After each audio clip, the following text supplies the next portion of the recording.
Is he weird? Yes. I heard that. Up to now, the focus has been very much on employees and their health and their safety. But at some point, it's got to be about the business. Absolutely right. Up to this point, employee safety has been paramount. And now as we come out of the pandemic, there now is going to be a little bit more of a refocus, and understandably so, on the success of the business. All right, so what does that mean? Well, I think what that means in certain cases is there's going to be some pressure brought to bear on managers to achieve certain thresholds. Now, is the hybrid work environment or the permanent remote work environment going to be perceived by managers who have to attain certain goals as helpful or a hindrance to the achievement of those goals? If the perception is a hindrance, then there's going to be frustration. What does frustration lead to? Frustration leads to ill-advised comments. And what do I mean by that?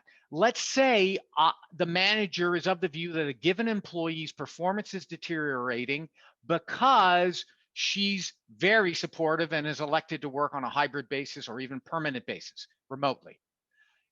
It won't take much for that manager to say something that suggests that she doesn't need to be working remotely, even though she might very well claim and have said it, I'll call it publicly, that there's a mental health aspect to her, at least for the interim period, working on a hybrid or permanent, I'll call it permanent remote basis. So what does that mean? Well, that means the manager has just said something derogatory or minimizing that employee's mental health condition.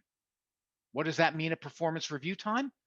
Well, it means if that performance review is less than, let's call it optimal, that employee can allege that that less than optimal performance review is based in part on that manager's perception that her mental health challenge is not real, is not genuine. And so now, through an ill-advised comment, you've created a grounding, as it were, for a potential claim of discrimination on the basis of disability.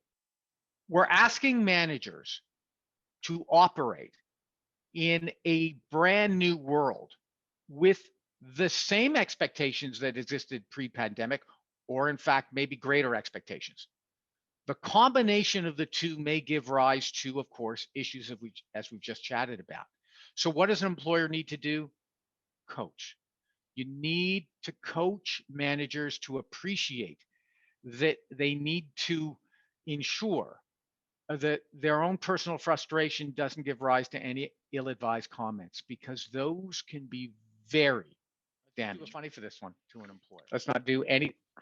His head is popping out and behind you.